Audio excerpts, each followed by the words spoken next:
If you're over 50, you've probably heard some version of this lie. Your best years are behind you. You feel it when the younger guys at work stop asking your opinion. You hear it in your doctor's tone when he starts talking more about managing decline than building strength. You see it when the women who once looked your way walk past without a glance, and it pisses you off, but you swallow it like you're supposed to. Here's the truth. You are not done. You're just finally dangerous. Because for the first time in your life, you've got the experience, the lessons, the scars, the insight, and most of all, you've run out of time to waste. This isn't a motivational speech. It's a call to arms. Not to fight the world, but to claim your final form. Because while the world worships youth, Stoicism teaches something deeper. The older you get, the more unshakable you must become. So let's talk about what that looks like in action. Not theory, not philosophy in robes. Real-life wisdom for men who refuse to go quietly. Let's begin. 1. The power of stillness. By the power of stillness, older men hold the real leverage. Young men run toward everything. Money, women, validation, fast cars, louder voices, social media likes. It's chaos disguised as ambition. But an older man, he learns the art of stillness. Stillness is not passivity. It's controlled power. It's knowing that 90% of what most people chase doesn't matter, and the other 10% can't be bought. When you're still, you stop leaking energy trying to fix everyone, impress strangers, or be liked. You move from reaction to presence. Ever watch an older lion in the wild? He doesn't chase. He waits because he knows exactly when to strike and when to stay quiet. As a man over 50, you hold that same potential. You don't need to be the loudest in the room. You just need to stand like someone who's seen death and didn't flinch. Stillness becomes your gravity. It draws people in. Women respect power because people sense something deeper in you. A man who survived unapologetic masculinity himself. 2. Unapologetic masculinity. Let the world call it intimidating. There comes a point in every man's life when he either shrinks to fit the modern world or he becomes a mountain people learn to walk around. You don't owe softness to anyone. You don't owe political correctness to people who haven't lived a day of your life. This culture wants older men to apologize for being masculine, for being direct, for having standards, for not bending to every emotional wave.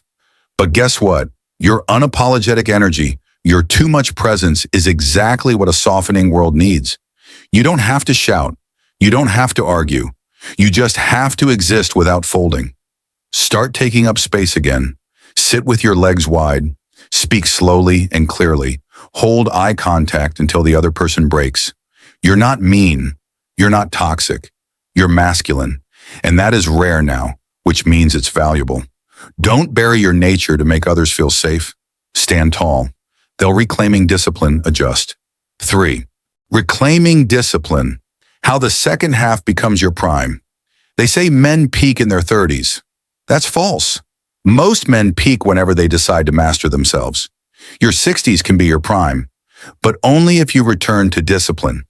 Discipline isn't about military routines. It's about dignity. Wake up and move your body.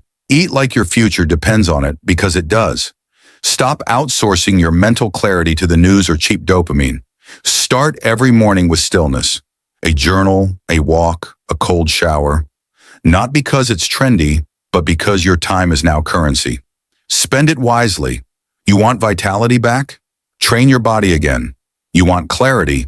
Stop consuming trash content and start building your cathedral of thought. The older you get, the more your actions echo. You're not just living, you're leaving behind a blueprint. Leave a strong one. The woman question 4, the woman question. Why you stop chasing and start attracting. You might notice something after 50. The chase gets old. The games get boring. You no longer want to impress. You want to be met. And here's the paradox.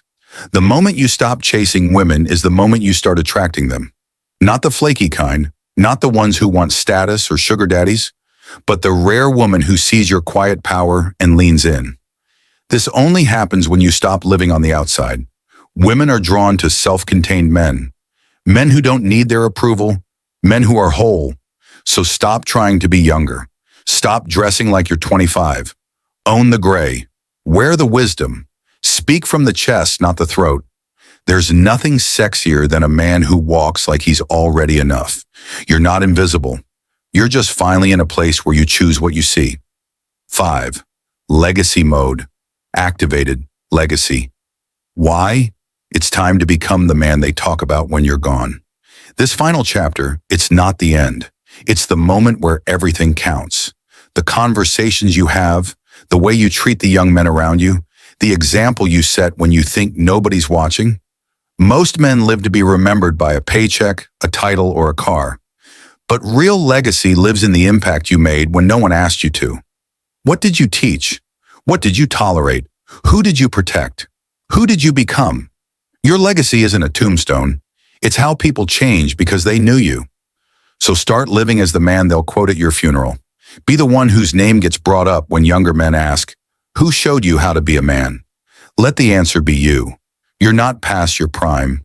You are in the age of power where your calm cuts deeper than chaos, where your presence is heavier than any flex.